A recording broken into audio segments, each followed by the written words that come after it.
takes to hit everywhere live, but good morning. And I'll be looking around to see if we're live everywhere. Sometimes it actually shocks me that it gets on there that quick. Yep, it's already over there on YouTube that quick. Yep, we're up. So sometimes it shocks me is how quick it'll do. And other times seems like it takes forever for it to lock on. Good morning, everyone.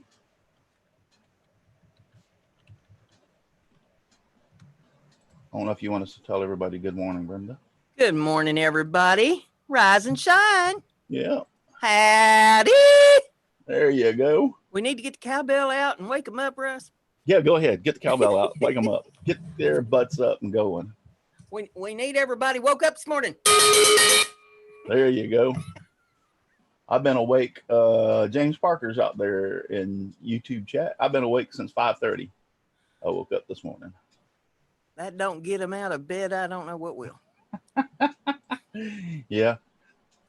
Yep.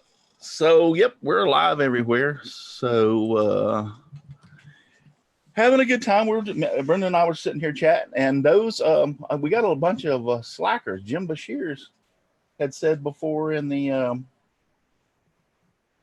that he was going to try to join us in the mornings. Well, and he hasn't been joining us. If they ain't going to show up, we could just sit here and talk about him. Yeah. It might be true, it might not. So he's kind of slacking.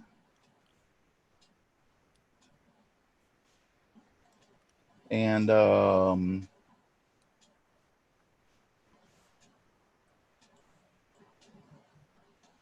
but James Parker, yeah, he's over there. But yeah, Jim Bashir said he was going to join us. Now, I did talk to a couple of people that might be joining us next week. They are actually still, I had seen them mention that they might be on lockdown. And so I reached out to them, but actually lockdown's not starting until next week. So I reached out to them. So we might have a couple of people on here just to chit chat. And I told them it was informal, just chit chat, just talk. But other than that, and if any of y'all, I reached out to Brian Short.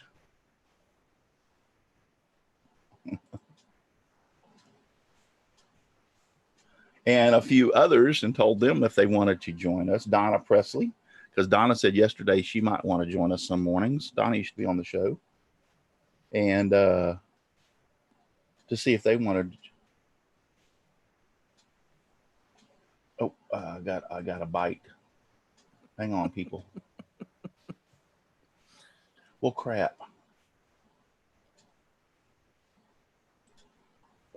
Hang on. Him and I Woodworks is in the house. Good morning. Hope everything's going well where y'all are. It's supposed to warm up here today and get in the 50s. That's going to be a welcome respite from this 30-degree weather we've been having. It's been anywhere between 75 to 82 here on a consistent bet, and we have had no rain in Florida by the time it finishes. They're saying we're going to have no rain in Florida the whole month of March. I think it's supposed to start raining here tomorrow, is what they're talking about. We are going to turn and burn because this time of year is our brush fire season. I don't think they'd have too much problem with that here because the ground is still sopping wet. My backyard's a mud hole. So I don't think there'd be much danger of that happening here right now, but going to start raining again tomorrow and keep things soggy for a while, I guess. I hope we don't have a wet year like we did last year. It was almost impossible to get the garden out. I've got a guest that said that he can join us for a few minutes. So give me 1 second here. Him and I Woodworking says that it is a mess around there where they're at. Everything's been fairly quiet around here. Bob Lee in the house. Hey, Bob. Good to see you. Bob doesn't live that terrible far away from me, maybe about 3 hours. He's over in the middle of Ohio.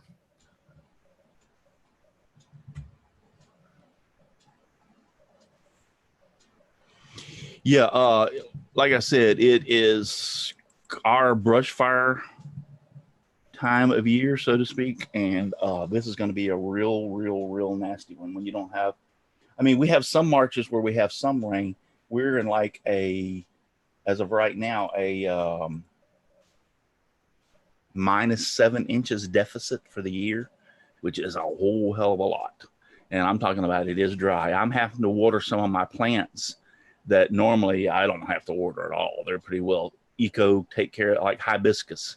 My hibiscus usually just take care of themselves. They're starting to droop, and I got a couple of other things that are starting to droop, and I'm like, oh, I got to water these. They're really. Jim Dockrell said, yawn, just woke up. Morning, Jim. Bob Lee, hello, Bob. I know Brenda said hello.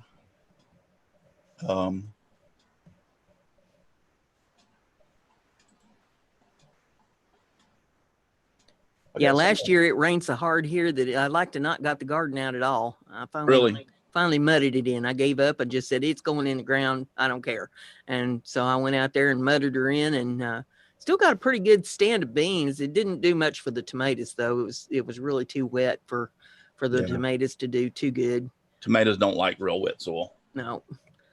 And so, I got what I could get and went on. Luckily, I had enough tomatoes put up from the year before that I made it through. But now this year I need some tomatoes to do a little bit for me.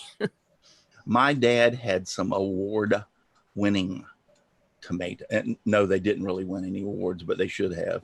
One time he had a tomato that was like 3 pounds. Mm-hmm. But he had a secret ingredient. He had the hen house was in the middle, but like he had a door on the right and a door on the left, so to speak, and he had the cages on the right and the cages on the, and we're talking about small. We're talking about he used to crop their wings so they wouldn't fly out. Right. But we're talking about 16 by 20, right? So they could roam around and do stuff. Anyway, so like this year they would be on the left side, and then for that period of time, then he would move them to the right side, and he would plant his tomatoes in that area where they were. Mm-hmm. And oh my God, the nitrogen in tomato poop, bird poop, made those tomatoes just grow out of this world. Andy. Good morning, Andy. No audio, Andy. We can't hear you. Sign language. He's connecting to the audio, it said. Now he's froze. Yep. He's back now. But yeah, that nitrogen and that chicken crap, man, it made those tomatoes just flourish and grow. And then he just let the vines and stuff, wilt down, and move the chickens in there, and they'd have a field day in there. Mm-hmm. Once the crop was over, so to speak. How you doing, Andy? Unmute. You're muted. There you go. How's it going, kids? Good. How are you? Another day in paradise. Hell yeah. Are you in lockdown officially? Yes. Yeah. Not that it changes a lot for me, but. Well, it's good that you say that, because Brenda's kind of in the same position that I'm kind of in. I'm retired. My wife works from home, so we're already in lockdown. And unless we just decide to go out to dinner one night or something like that, we're at home 90% of the time, or 99% of the time by ourselves. Now we have our grandkids come over every once in a while, we watch some of them. But my point being is, we've kind of already been in lockdown. Yeah, since I started this church project, I commute from my back door 14 steps to my garage and back. Yeah. For 11 months now. Did you do you have toilet paper? Do I have toilet paper? Yeah. Did you make it through the crisis? I'm not even going to answer that question. I'm an old sailor, man. I'm more than willing to drop one off the back of the boat and clean myself up no matter what I have. Yeah. Oh, yeah. Well, we were Go ahead. You haven't lived until you've taken a crap off the fantail of a boat with 12 guys watching you. No, I haven't never done that. I've been out in the woods hunting and been fishing and leaned it off the side of the boat and then leaned it over, find you a tree that's fallen and get over on it. And hey, I wiped my butt with moss before, but the problem with moss is you get red bugs sometimes, especially here in Florida. That's a little too much information for me. Let's be honest here. You wake up in the morning and you look in the mirror at your butt because it's itching and there's all these little tiny red bumps all over. No, we're good. We're good. For God's sake, this is a bad idea. Hey, Andy, want to do a live chat and talk about bugs on my ass? Sure. No, I've started this new little thing, and you're welcome to join us anytime you want. And it's called Good Morning with Russ or Mornings with Russ, and it's informal, it's chit chat, it's just you can say talk about whatever you want to say within reason. Yeah. Within reason. I don't want to get it too vulgar because I have sometimes my grandkids watch this, but yeah. Next time they come over, they're going to want to see them bugs. So you record this, Russ, or you just do a live show? No, it's recorded on Facebook, YouTube, and Twitch. Oh, great. We're actually. Thanks for letting me know, buddy. This is actually broadcasted all three, yes. And you ain't said anything wrong. And all over the world. Yeah, you ain't said anything wrong. I tend not to talk about bodily functions in public. Well, you do now. Yeah, you do now. Apparently I guess I said live, so I thought when you saw the live part of it, you would know that we were like live broadcast. Well, it does say it right there in red, so maybe I should have paid attention. No, it just depends on what headspace I'm in. Let me give you a dive here. Can you see this? I saw that yesterday, and I liked it. Yeah, that's your new project, right? Yeah, well, yeah, it's the same old one, but it's one of the panels for the presider's chair. So, right, great. It's crazy. I feel like I'm losing my mind sometimes, but you know what? That's part for the course. It's going to be beautiful. I've been watching some of your work, and as always, it's beautiful. Oh, thanks, man. Yeah, you do amazing work. You have a wonderful, awesome talent. Well, thanks. I appreciate that. I'll take that for what it is. But I always like to say it's more tenacity than talent. You know what I mean? It's just staying with it. And this damn thing, I probably, that's probably the 5th or 6th iteration of that panel. So I couldn't make it work, and this stuff is math. It's just, compasses and dividers, and it doesn't negotiate. So now when you say when it don't work, so what you're doing is you sit down and draw it up and then you try to cut it out. And that's when you say, this ain't going to work. Is that what you're talking about? The layout is the Gothic layout. It either works or it doesn't. So there's no fudging. This is all done in circular patterns. And if they work, it's great. And if they don't, there's no, if you think about it, most of what we do, if it's not spot on, it's fine. Right. This doesn't do that. It just does not negotiate. So it'll just look bad. So yeah, and you try, there's a bit of a obligation to do right by the dudes that invented this 600 years ago. So yes. So I take that probably too seriously, but there it is.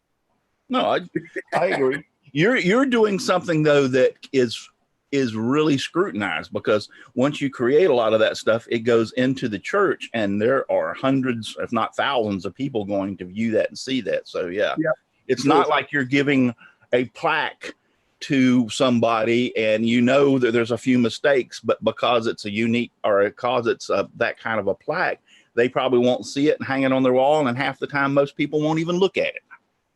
Right, exactly. And you know, the highest compliment for me is that if nobody knows I did it.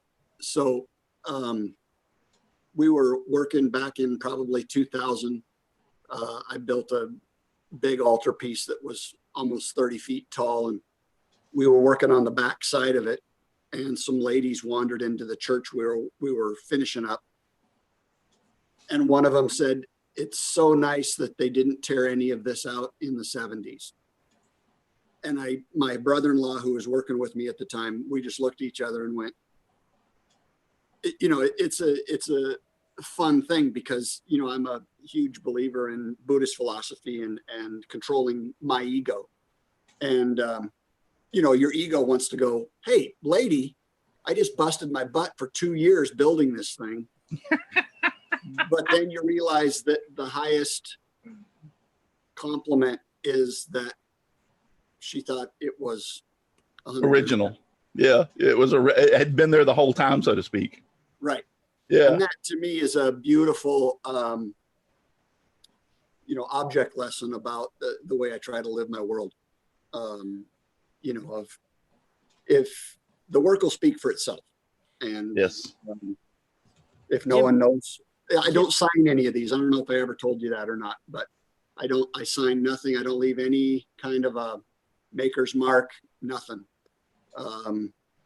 because it's not about me. right. Jim Dockrell's out in the chat, and he would like to ask you, Andy, if you have read Walker Tulpen by Hand and Eye. You know, I don't know if he just asked me, somebody just asked me that just on Instagram a couple of days ago, and I haven't. I know Jim Tulpen's work. I grew up, he's in Port Townsend, Washington, and that's near where I grew up, about an hour away, 2 hours away. So I'm very familiar with his work and have huge respect for him. But I have not read that book. I feel like that's 2 times now it's come up in the last week, and I'm a firm believer in when stuff like that happens, you have to pursue it. So I think I will. Chris Nealon said that he has to go to work. Stay safe, Chris. Keep your mask on, your head low. Yeah. Easy peasy. Yeah, and Dave Hart. Shout out to Dave Hart. He can't join. He watches at night. He watches this at night, and he PM'd me. He's a mail carrier, so he's essential. So he's out and about. So yeah, huge props to those dudes. Yes, they are heroes. Those mail carriers, truck drivers. I mean, of course, our medical people, that nurses and doctors and stuff in the hospitals, and paramedics and cops. My son is a police officer, or a sheriff, and he's working right now. I mean, they're out on the front lines, people exposed to this crap every day. So it takes a special type, but man, I got nothing. You know, it's I was a firefighter for 30 years, firefighter paramedic. Yeah. So, but in these times, it's really trying. I was telling them the other day, I don't know if they were, the medical director for the medical part of the fire department was talking the other day, and I have access to listen to a lot of that stuff. And he was telling, when you walk in on a patient showing signs, to mask that patient immediately, not only for your, you have your mask on, but you don't want their particles flying around in the air. So you mask them to keep it off of you and your uniform or whatever. So yeah. And somebody mentioned, and I've seen it out there 2 or 3 times, they'll bring up the NIOSH N95 mask specs and whatever, and say, these masks that you're making for people, they're not meeting up to those standards or whatever. So there's really, and I'm thinking to myself, you know what? If that thing only works, let's say it only works 99.9%, there's that little 1.1% chance that I'd rather have than not having it. Yeah. You know, like you say, the spew. You know, Yeah, we spit when we talk, and exactly. Yeah, talk in front of a piece of glass or something for a little while, and then pull it back off and look and see what you know. Sure. I never will forget. I helped to do a lot of stuff around our church when I was younger, and the pastor of our church had a special mic, and that he used, and it had like a the pop filter, like foam thing on it, and we were having they were having a wedding, so we were going to have to move the pew. Well, his mic had been left up there, and we went to move the pew, and I got within a foot of that damn mic and went, man, he's got some rank breath.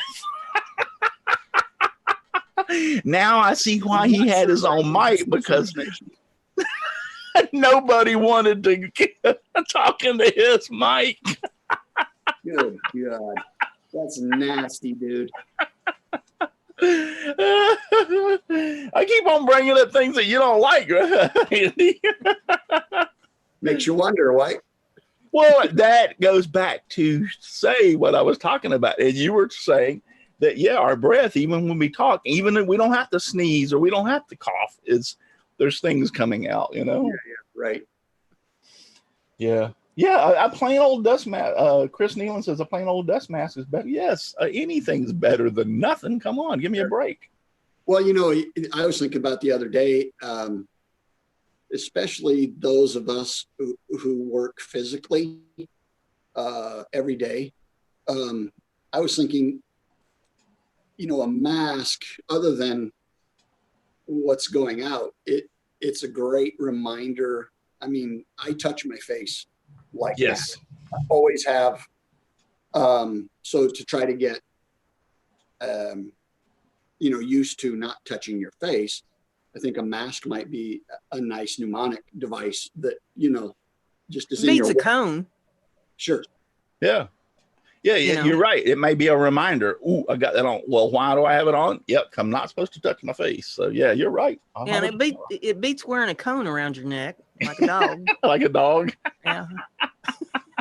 Yeah, the cone of shame, we used to call them. Yeah, the cone of shame. Yes. Turn up a lampshade, and stick it down over your head. Yeah, that's true.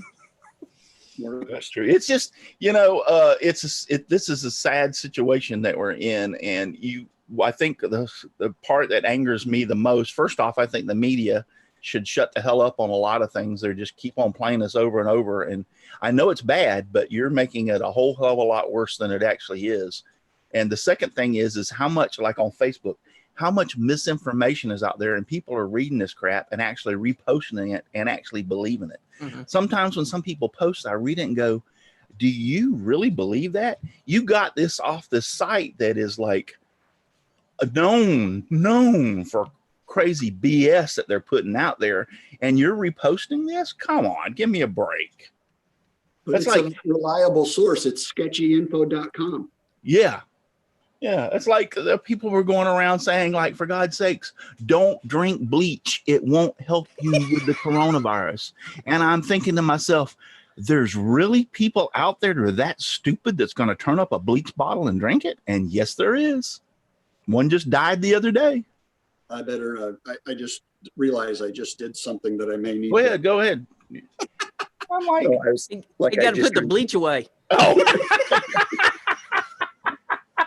Wait. Oh no.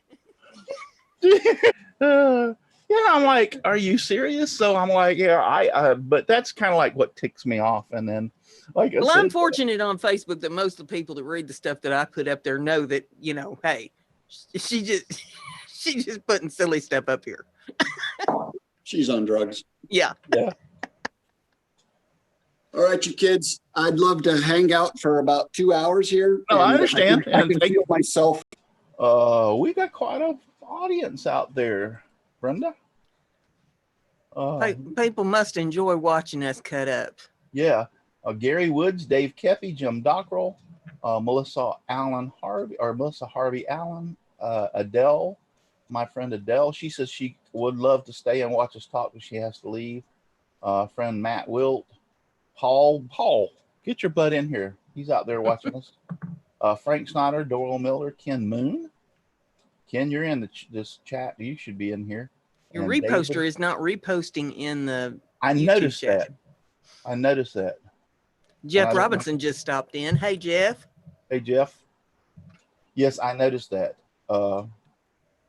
It's not. It's with it. I've noticed it's kind of hit and miss.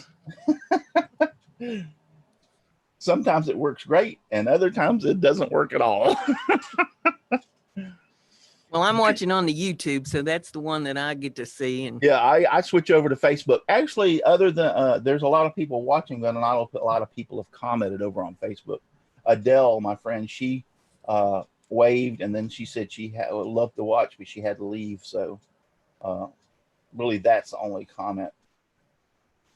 And then we're getting the comments from no comments so far. Nobody watching us that I can tell over on Twitch, which that's fine. I didn't expect to have a huge audience.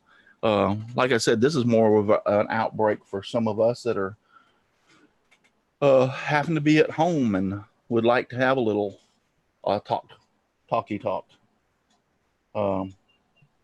And for those of you who are out there in the chat in YouTube, if you have a camera and you have audio, can do live stream, in other words, we'd love to have a few of you on every once in a while, just to sit around and talk and give your perspective. Brenda and I were talking. I posted a new YouTube video yesterday. Jeff Robinson did. Okay, cool. I try to get over there and check that. See, my nose is itching, but I'm at home, so I ain't worried about it. Everyone have an awesome day. I have to cut the grass. Yes, Jim or James, I am going to, as soon as I get through here, everybody keeps on saying you're still doing yard work. I am tearing everything out of my front flower beds.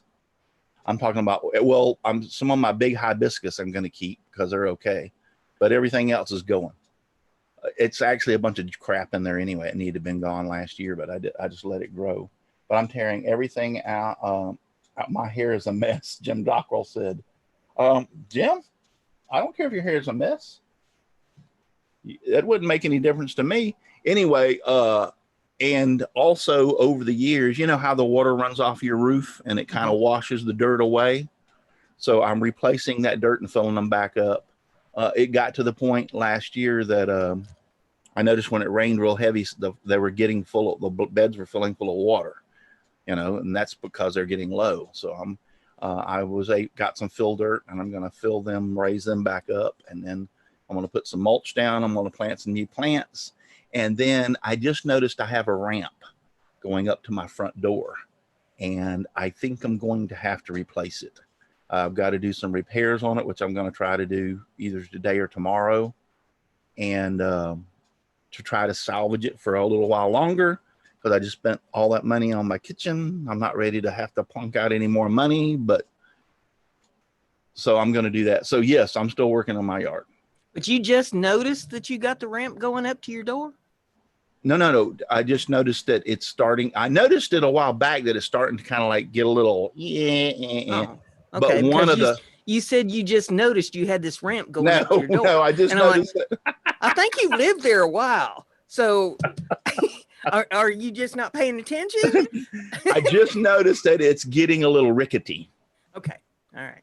And it needs some attention. And if I can get another month or so out of it, which I'm going to try, I'm going to get that other month out of it.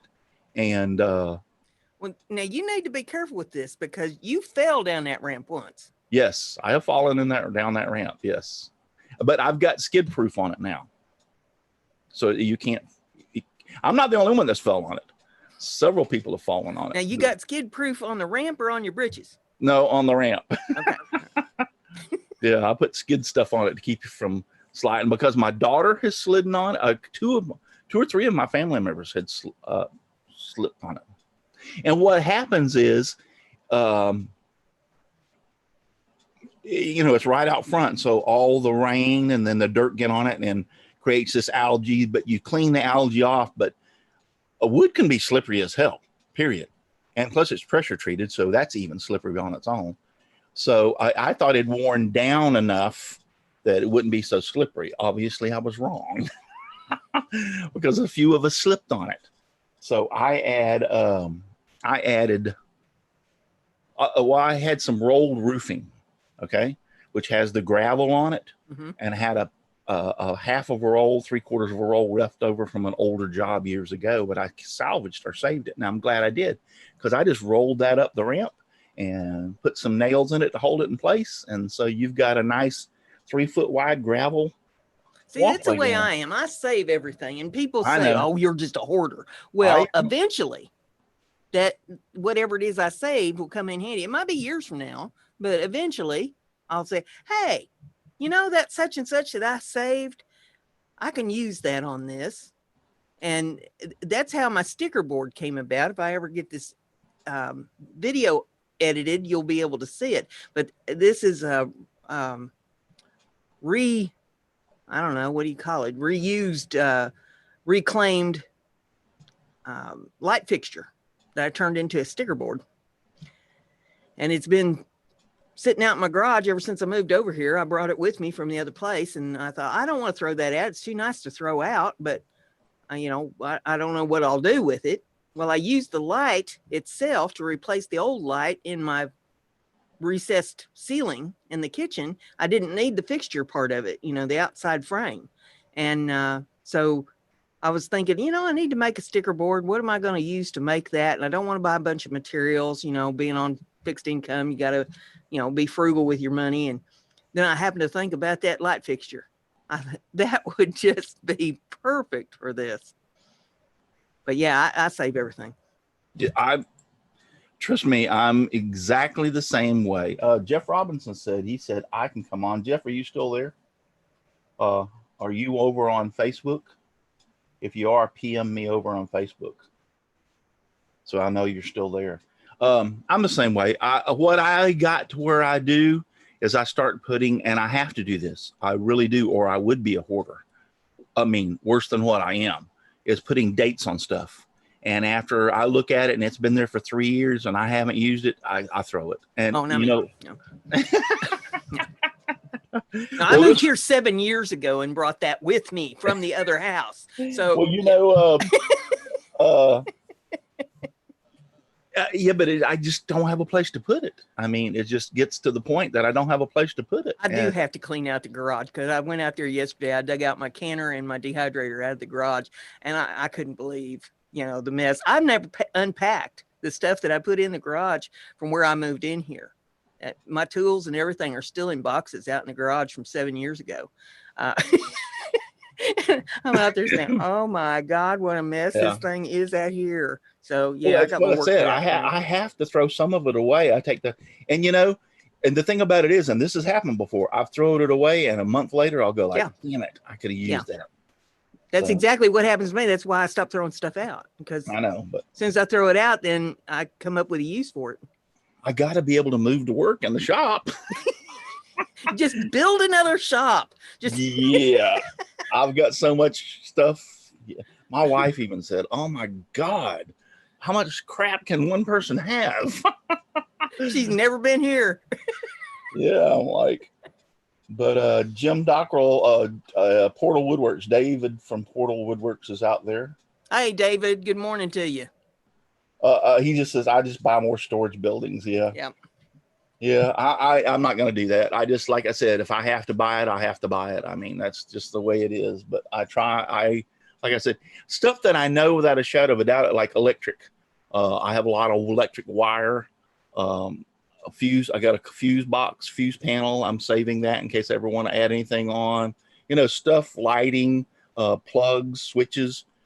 Anything to do with electrical, I will not throw away, because you can, I mean, I've had switches go out in the house and come out here and grab one out of a box and go put them back in and keep right on going. Not even have to go to Home Depot.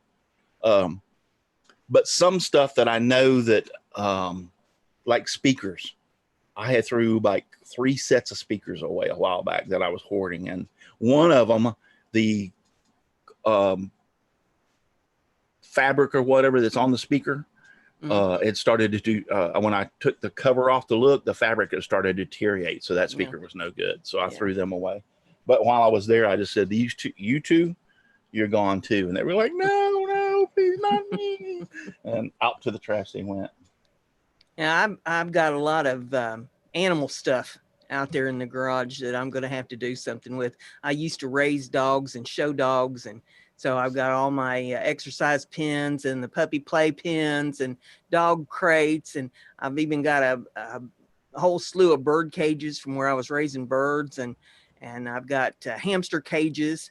There's a big pile of hamster cages out there, and I'm gonna have to get rid of all that stuff because, you know, I thought, well, I might decide to get back into it someday, but now I'm of the age where no, you know, when the animals I have are gone, that's gonna be it for the animals, and so I need to start liquidating some of this stuff and getting it out of my way here. So that stuff I will part with, but the majority of stuff I just hang on to it because it's like, I'll come up with a use for this yet. You wait and see. Yeah. Hang on just one second. David Roby's out there. Say good morning to David. He's down there in Florida in your neck of the woods.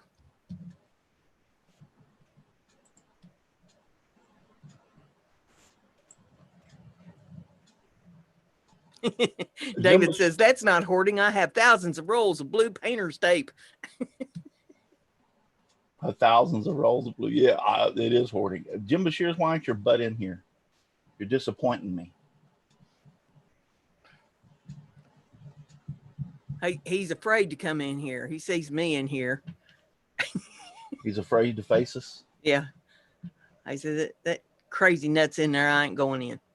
Buster and Noreen Stott.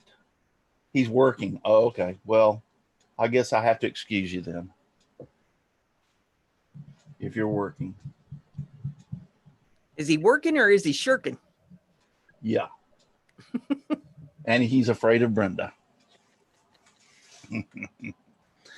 Yeah. And like I said, and you know, I will admit it, I'm a Trump supporter for number one, but I will also admit this. I have, and regardless of what president it has been, because there has been some Democratic presidents that I really liked in the past. But so it's not a Republican Democrat kind of thing. It's more or less that I've never seen anybody that can't do anything right. I mean, he's well, I'll put it this way. The Democrats are worse than a troubling wife. This poor guy can't do anything. There's a commercial on this morning about he was trying, and I think he was trying to downplay the COVID virus in the very beginning. And I think it caught him. He's human. Come on, people. He's human. I think it caught him off guard. I think it caught the American people. I think it caught the White House. I think it caught the Senate. I think it caught Congress off guard as to how quick and how bad this thing is going to get, and how, you know, how quick it's going to get and how bad it's going to get. Well, no time in our lifetimes have we seen anything like this. No. It was 1920 was the last time they had a pandemic, and that was the Spanish flu, and that was before any of us hit the earth. Yes. Yes. And so but this commercial was just everything. They took excerpts of everything he said, and, you know, we're just like playing it like, sorry, but you're a dumbass. You know, you should have saw this coming and everything, and blah, blah, blah, blah, blah. And I'm like, you know, that's so not fair and not true. What happens if your butt was in the White House? Yeah. And you were having to make the decisions? You think you would have done everything right? Well, hell no. You know? Yeah. So give me a break. I mean, I think he's 100%. The biggest thing Donald Trump has that's against him is he needs to shut his mouth and stay off Twitter. That would help him a whole hell of a lot, you know. The man's not stupid. He's a billionaire. You know, he's not a dumb. He's not dumb. So, but people are portraying him that he is such a dumbass, and that's not true. No, that's totally not true. I think, and this thing, yeah, it's caught everybody off guard, and we're paying the price for it. And go back to this, New York. Now the doctors are saying this, and the CDC is saying this, and a lot of people are saying it's been around longer than what we thought. There's no way New York got this bad overnight. So it had already been there, and people were probably thinking it was the flu when it really wasn't the flu. And because those people that caught it were only sick for 24, 48, you know, like Tom Hanks was only sick for a few days and he's fine. Like it was like a bad cold or the flu. those were probably coronavirus cases that they didn't even know was happening. Yeah. So well, and you have more traffic going in and out of New York too. Yes. You know, it's a huge city. There's a lot of business that transpires there. Same thing with California. Yeah. So, you know, with more traffic, you get more germs carried in. Yep. People coming from all over the world every day. You know what the population of New York City is? It's astronomical. 8 million people. Okay. My wife even was like, oh my God, I didn't realize it was that big. Now do you understand why if one person catches it, walks downtown, you know how many people are downtown New York City, in other words, walking up and down those streets on a daily basis? So one person has it, walks down that street and effectively can infect hundreds immediately. Now, each one of those 100s goes out and they affect, and then those affect, and then, yes, it's just, I mean. Yeah, that's what I was trying to explain to somebody early on in this whole thing, is that with the way this gets passed, and since it's got such a long incubation period. Yes. You know, you can 14 have days. Yeah, you can have thousands of people infected quickly. And don't even know it. Yeah, don't know it. They can still passing it around to everybody that they come in contact with. So, you know, you just kind of have to assume that everybody that you come in contact with may have it. Yes, that's the social distancing that they're talking about, is stay the hell away from everybody and wash your hands, which we should have already been doing anyway, is to keep it from spreading. Your hands, your clothes, it'll stick to your hair. You know, keep yourself clean, keep your clothes clean. When you have been out, you should have a bottle of bleach water by the door. Take your shoes off, spray the bottoms of your shoes with the bleach water, leave them at the door. Come in your stocking feet. Don't be tracking this stuff all over your house. You know, don't be letting other people come in your house. A friend of mine on Facebook posted yesterday, she's so mad at her husband she could spit, because they had just got through discussing that they was not going to let anybody come in their house. She had just cleaned everything from top to bottom. And she says, look, we're not going out. We're quarantining ourselves in here, staying until this is over with. And we're not letting anybody in. She had ordered groceries to be delivered. And the idea was, and her husband even said, when that stuff comes, it sits out on the porch. There's nothing there that needs to be refrigerated. It can sit out on the porch for 12 hours because cardboard is apparently can carry it for like 12 hours or something. It sits out there for 12 hours. Then I will go out, bring it in the house, and you can put it away, kind of thing. The person shows up from the delivery. He opens the door, lets them in the house. They traipse across the house with their shoes on. This delivery girl starts talking about how she's in such a hurry because she also delivers for Grubhub. So she's coming in contact with God only knows how many people. And now they have exposed herself to her. And she says, I don't know what the hell possessed him. We had just got through having this very discussion on not letting people in the house. Now I have to disinfect everything all over again. Yeah. Yes. Jim Dockrell put, Russ understands exponential growth. Some people don't get it. I get it. Totally. I get it. Yeah.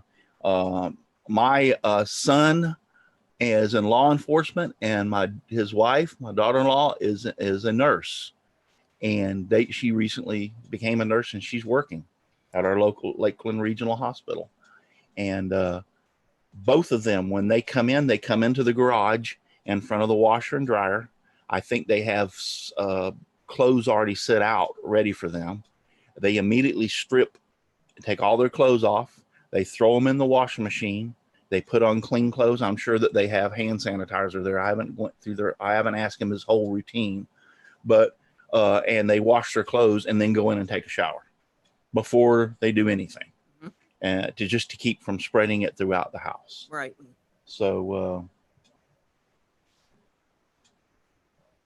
Jim Dockrell says that he posted a video on Trampled Underfoot Facebook page on what's going on in Italy, and he says it's worth a watch. So I may have to take a look at that later. Yeah. Well, you know, we were talking about, was we talking about that Italy wasn't prepared for this? And they, two things, they, people in Italy are not like us. They don't have like grocery stores in some of those towns and cities. They have food vendors that are on the street. So therefore, they don't buy a week's worth of groceries or a month's worth of groceries. They kind of go out there every day or every other day and get from the vendors. Yeah. First off, that's disastrous. Yeah. That's put them in it. And the second thing is, now I heard this and I don't believe it, that Italy's upper medical echelon, like our CDC or health advisors or whatever, decided that they were going to let the people get infected and they could create an immunity from it, and then they wouldn't have to worry about it. Well, that's about the dumbest thing I've ever heard in my entire life. And if that's true, I don't know if it's true. I just heard that and read it in a few articles. Mm-hmm.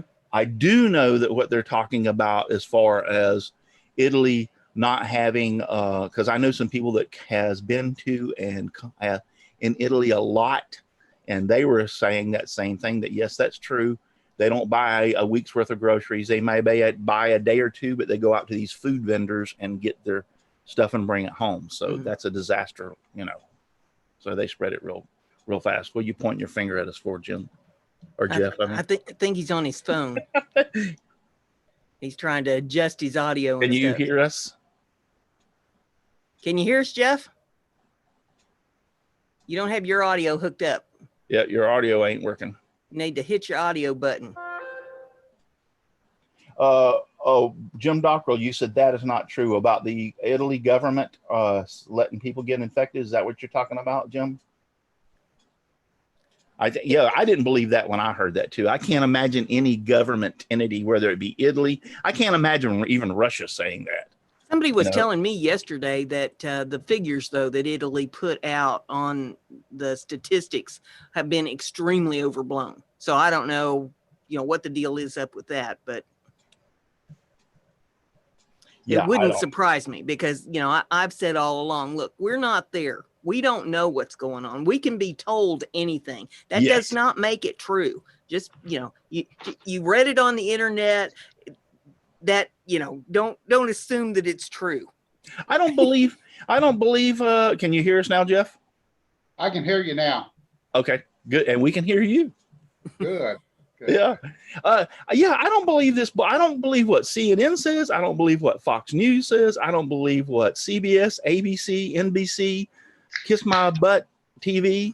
I don't believe what any of them says 100%. Yeah. I take from what they're saying and listen to it and put my own perspective on it because I'm not stupid. Yeah. And when I read this thing about Italy, their government allowing the people get infected to make them immune to it, I was like, I can't imagine any government entity, regardless, doing something crazy like that. Can you imagine that, Jeff? I'm just trying to stay alive. Yeah. Cool. Looks like he's got some pin blanks there. Yeah. They look awesome. You gonna make some pins? We went to the MAD gathering in Louisiana in West Monroe on the 14th. And it was for PTSD and the veterans. And me and my wife casted these two blanks. This is our LSU. Oh, okay, cool. Tiger. Yep. And this is our Ragin' Cajun blank from South Louisiana. Cool. And Lafayette is what the school is. I think we're going to make it for her brother and her sister. But look what I won. Oh, I love this. Even though this is in my YouTube video. Oh, yeah. So I'm going to start to make some rings. Yep. Yeah, I love to do stuff like that, and I love to scroll. We actually bought us a mold. Mm-hmm. But this is what you like, Russ. You'll love this. Oh, bread and butter, yes. Yep. We went to the Duck Commander and they were taking videos, commercials for their products, and I asked him for a sample because my son is a preacher and he has a full beard. And I said, I'll get him some, ask him if they had some beard butter. So I got a couple of packages. And yeah.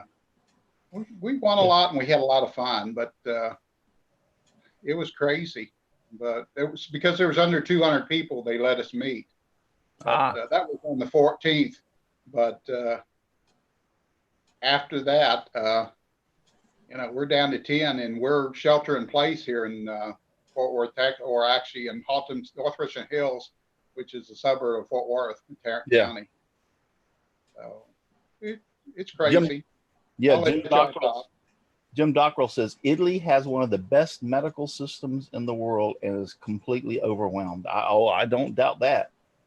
He reads foreign news a lot. And the video he posted, one lady's brother got arrested and detained for 2 hours, then fined $1,100 for being outside washing his car. Yeah.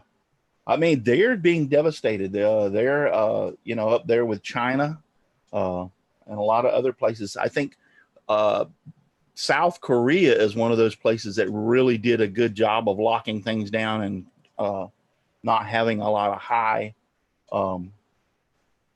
outbreak, so to speak. South Korea did a real good job. I was reading a thing, and no, I know it's not funny. It is funny because I know it's not happening. But as far as what is the North Korean leader, Kim Jong-un or something like that? Yeah. Where they were saying that if it was a little cartoon where that if people had coronavirus, they were shooting them, to keep them spreading it. And I'm like, I think it's funny because I know that's not true. You know, I'd believe it. Well, in some ways I kind of do, but yet anything hasn't come out that says it's truth. Now watch it hit the internet tomorrow to say that he's killed 1,500 people or whatever, you know. But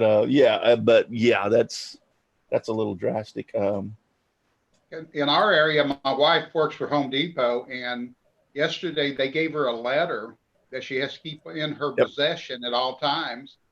And of course, we go to Sonic because Sonic's business hadn't changed. And the little car hop there got a letter too. Yep. It's crazy. Yeah. I have a couple, you know, naturally my son's in law enforcement and his wife is a nurse. And I have a couple of other people in the medical field and stuff that have gotten letters from their employers to, if it goes to a lockdown, keep this letter with you because if you're coming or going to work, you're going to need it. So Taiwan, that was the other country I was thinking about that I couldn't remember. Taiwan did a good job too. They didn't believe any reports coming from China due to their past experiences. Yes, they kind of like went, "Whoa, coming from China?" You know, a lot of this stuff comes from China. And I'm not saying that is derogatory against China, the Chinese people or whatever, but they are so hugely populated that it doesn't take anything long to broadcast and get out of control in their country. Well, it seems that they were a little lax. At least the leadership of the country was a little lax in letting people know about this virus in the very beginning. You know, not that we would have necessarily paid a whole lot of attention to it. We're not used to a pandemic. But still, you know, if they saw that they were having big issues over there and had any understanding of what this was about, it would have maybe been beneficial to have alerted the world that, hey, we've got a pandemic going on over here and it's probably going to spread because people have been flying out of here all over the world and exposed to it. You think you sit back and went like, if I tell everybody, then they're going to stop halt shipments from China and our exports. So why don't we just sit on this for a few days and see what happens? Yeah. Government control business and media in China. Yes, I understand that they are. I totally agree. And that's part of the problem. I totally agree with that. I'm surprised they haven't locked down the airports, kind of like 9/11. Yeah. Well, they have to a certain extent. Yeah. Anything coming out of the country coming in, unless you're an American citizen. Matter of fact, I don't think you can come in the country right now. Right. unless you're here for. About the planes running out of New York and coming into Florida, your neck of the woods, Russ. Well, And they are. Our governor has put a stop to that as far as the planes can land, but anybody coming from well, it's actually the tri-state area: Connecticut, New York, and Ohio. I think it is Connecticut, New York, and Ohio. Anybody coming from those states, if you fly into Tampa General, you're automatically on a 14-day quarantine to stop some of this spread down here. Because you're right. Can I blame the people wanting to get the hell out of New York? No, I can't. But in the same aspect, don't bring that crap down here on us. I understand you live there. You chose to live there. Now, tough it out, because we can't tell if you're infected or not, because obviously it's a 14-day. Because why do you think they put people in 14-day quarantines? It takes 14 days to be able to tell if this person has it or not. Mr. Doughboy's out there in the chat. Say good morning to him. And Jim Dockrell Hello. just said international flights can only come into 4 airports in Canada. Yes. See, they're even limited. And Jim, how that's one of the things that you don't hear a lot about. How's Canada dealing with it? I mean, as far as how is it going there? Are y'all like the United States as far as the outbreak or whatever up there? Are you locked down? Are they telling you to stay home or letting you run amok? Well, I mean, is it a big boom in some of your cities like it is in some of ours, like New York and California, the whole state of California, like Los Angeles, how is it going there? They buy all your toilet paper? Yeah. Because, I mean, think about it. When have you heard about Canada and how many people they have on the news? It's China, it's Italy, it's us. I mean, they focused in on that. Not as strict as it should be. Here. Not much going on here in my town, Mr. Doughboy says. Only essential services. Okay. My wife went to Sam's last night and we got our broccoli. That's about all they had. Yeah. Frozen broccoli. Yeah. From my understanding, they're locking down selling toilet paper online as far as Amazon and a few of these places. They're making you actually, well, Amazon is totally online, but like, for instance, Walmart, I know somebody that works there and they said that they're stopping the selling online and forcing the people to go to the stores. The only reason being is so that they can hand it out. In other words, they pull in a pallet and they hand it to the people and distribute it that way. No more hoard buying. And isn't this a little bit like shutting the door after the horse escapes? Yes. Because the hoarders have already been there and got 50 cartloads.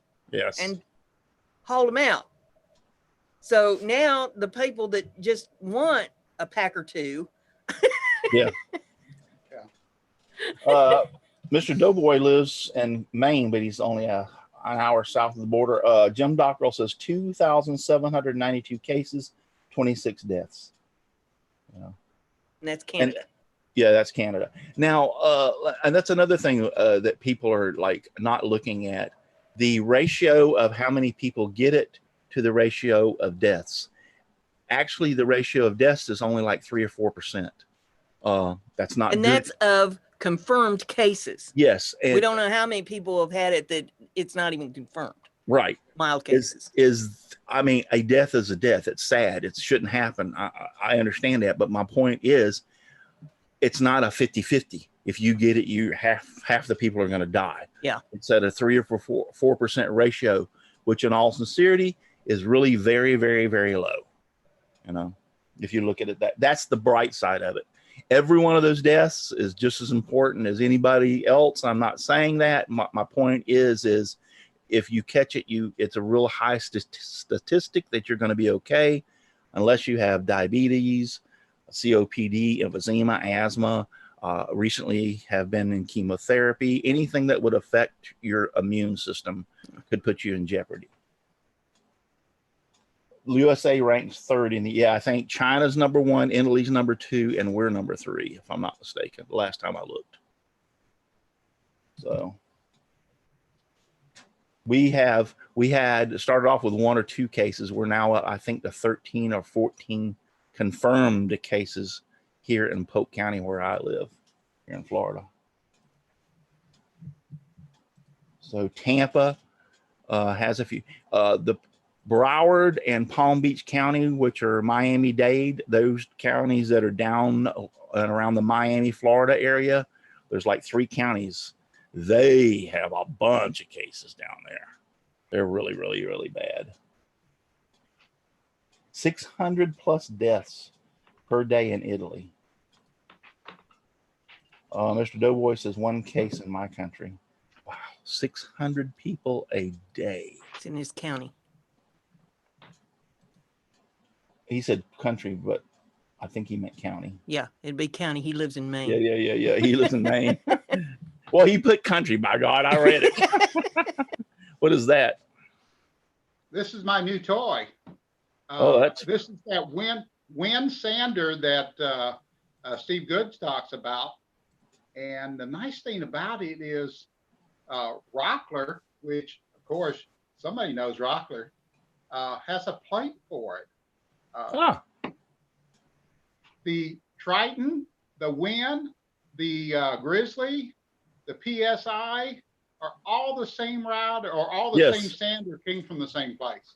Yeah, I have an oscillating spindle sander that I purchased from Harbor Freight years ago, and it's the same as the Wind. Now, it's not a hybrid like that. It's an actual spindle sander, but it's the same as the Grizzly, the Wind, and there was one, a Craftsman, I think, or there were 3 of them. They're all the same. My Harbor Freight's worked great for all these years. It still works good. Well, I wanted something for my scrolling, and the nice thing about this has got a variable speed on it. Yes. Now, that doesn't oscillate, though, does it? Yes. It goes up and down? Yes. Cool. It's really nice. In fact, we're trying to, who's the lady's name? Judy Rogers? Gail Rogers, yeah. Judy Gail Rogers. She makes a spindle for a soft sander. And I'm trying to adapt it to this, or I'm talking to Ray about adapting it, and of course he doesn't sell it anymore. He sells it, but it comes with a kit with the motor and the spindles and all that. Right. And if you want it now, you got to get it from her.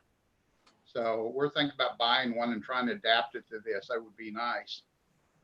But I made a table for this too. I wanted the Rockler table for $200 fit on the wall. I'd love to have that, but as you can see in the background, this place is cluttered. Yeah. I don't have anywhere to put it. Jeff's messy workshop instead of Paul's messy workshop. True. Mine is probably worse than Paul's basement. But I made a little table for this, and I love it. But I just thought I'd show you that. I'm just on the light side, since we're talking about all kinds of crazy stuff this morning. If anybody of y'all haven't noticed, I got a Band-Aid in my palm. A splinter. I'm going to have to start, and this comes from that project that I was working with my son on Monday. From a 2x4. I thought you was going to tell me you rubbed a blister on it. No, I got another one over here, but that one. Oh, that's the one you rubbed the blister on. Yeah, that's the one I rubbed the blister on, and I'm right-handed too. No, that one, the splinter like flicked to me there, but I'm going to have to start learning. As I'm getting older, my hands the skin is becoming thin. They're getting soft. And I'm just going to have to start wearing gloves when I do anything with wood. Now I'm wearing gloves when I'm doing yard work and stuff like that to keep from wearing blisters on my hands as far as the shovels and stuff. But anytime I've touched a piece of wood lately, it seems like every time I turn around, I'm getting a splinter in it. So I'm going to have to just start wearing gloves. Now, if y'all remember, was it last year? The beginning of last year when I got that big, huge splinter jammed in my hand, I actually had to go have it removed. Yep. I was wearing gloves, and that went right through the glove. That's how big that splinter was. Yeah. I'm going to have to put you in, what is it called? Kevlar or something? Yeah, Kevlar. Yeah. Kevlar, yeah. I need to be in a bubble. Yeah. Yeah, well, you know what I'm saying, Brenda. Your hand, you're thin. And I had a friend of mine, Bud, that used to work with me. He was 10 or 15 years older than me, and he was saying like that when you get older, your skin gets thin, so to speak. He could bump up against something literally and break his skin, is, you know. So my wife said take more vitamin E, that will help. So I got to see about if that will work. Well, we're going to cut it out of here. It's 10 o'clock and I got a lot of things to do today. Me too.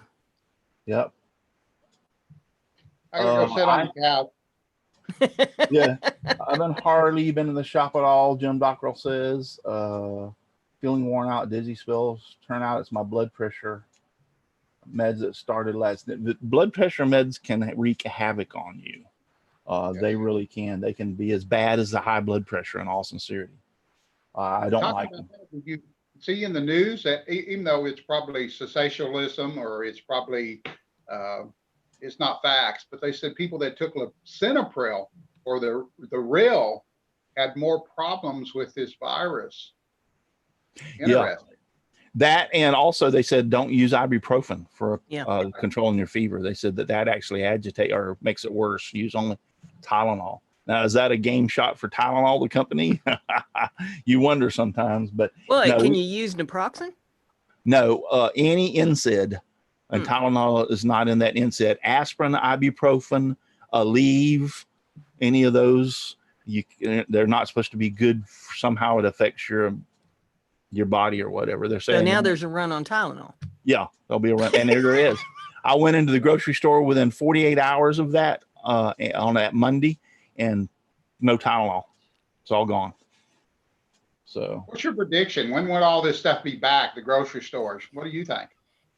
I don't see any light until probably the 1st of May. I think it's going to, I think it's going to take another 3 or 4 weeks to somewhat become normal. I think you're being optimistic. Yeah, but well, I'm rather be optimistic than pessimistic. But I really think, but I think people are going to start running out of money. Damn it, they can't only buy so much toilet paper.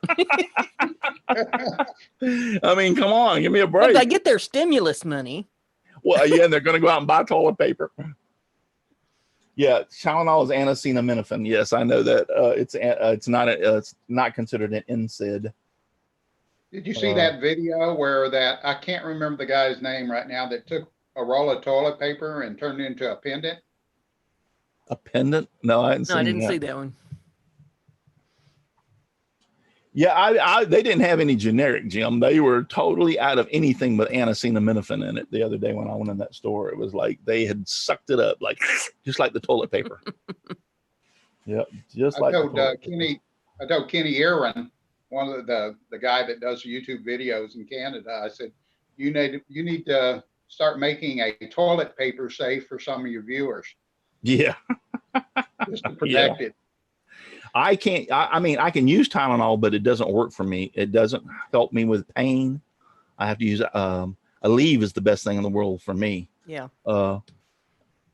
And it doesn't help me with headaches. So we don't carry Tylenol because, I mean, my wife can take it, but she'll even tell you she just uses the ibuprofen because the Tylenol doesn't help me. Now, I wouldn't mind having some just in case, but my point is it doesn't work for me as a pain reliever. I can take it and can't even tell a difference. I can take an Aleve and I can tell a difference. So, well, I think as long as they're going to keep this, as long as they're going to keep the schools closed down, and people are going to have to feed their youngins at home, and as long as they're going to keep the restaurants closed to feeding people. I mean, you can go get carry out, but most people just want to go out to a restaurant and sit down to eat. Right. Until they get those things opened up, I look for the stores to be hit hard. I think it'll be fall before we really see things. I don't know if it's going to be fall. Like I said, I'm thinking by the 1st of May, I think we're going to see somewhat of a change as far as things getting a little bit better. I think. Well, think about that is you'll be past the 15-day quarantine. You'll also, from the people that I've talked to in the grocery business that I somewhat know, I know like a produce manager, it's not that we're running out of food. They can't get it to the shelves quick enough. Mm-hmm. I mean, those stock it's hard on the truckers because they had shut down so many of the truck stops. They couldn't get showers. They couldn't get food. Most of these drive-throughs won't allow them to walk up to the drive-through. They've changed that in some of them. And some of them they changed it. Yeah, some of them have changed to let them walk up. So, but yeah, no restrooms to go to, no showers. And it's tough on these guys out there on the road trying to deliver this stuff. Takes its toll on them quickly. Yeah. We're going to cut out of here. I do want to say one thing. Jim Dockrell was pointing out lack of quality evidence on ibuprofen. I agree. They haven't done any, and he says no clinical studies. I agree. Empirical observations, which may or may not be inaccurate at the time. Yes, but some of the cases where people have actually, we had one local. It was a 4 or 5 year old girl that got COVID-19, and they gave her ibuprofen, and within 1 hour, it made it severely worse to the point they had to call 911 and rush her to the hospital. They gave her medicine to counteract that and to help, and the doctor even told them at that time, because they posted it, that they're seeing more and more of this ibuprofen problem. So or NSAID problem, ibuprofen, whatever. And so I'm willing to take that, not with a grain of salt, because of where it came from locally here and the doctor that reported it. So I'll try the Tylenol. Well, let me put it this way. I don't even know if the Tylenol would help that much for fever. They're saying it would, but it might not even help that much for fever either. So, all right, we're gonna. What did David say? I missed the person that had many rolls of painter's tape. I want to buy some. Running out of toilet paper. I think it was Porter Woodworks. Yeah, no, that said. I'm trying to think of his name. He's David Jones. Had a stroke here a while back. Jerry Blakesley said, use Pam, spray it between your cheeks and it'll slide right off. Gotta love Jerry. I think that'll work. So, all right, we're going to cut out of here. We got a lot of things to do, and we will talk to y'all later. Thank you for everyone being out there on Facebook, YouTube, and on Twitch. We appreciate it very much. I'm not going to sing us out, but I will tell you this much. Keep your mask on and your head down low. We will talk to y'all later. Bye, y'all. See you.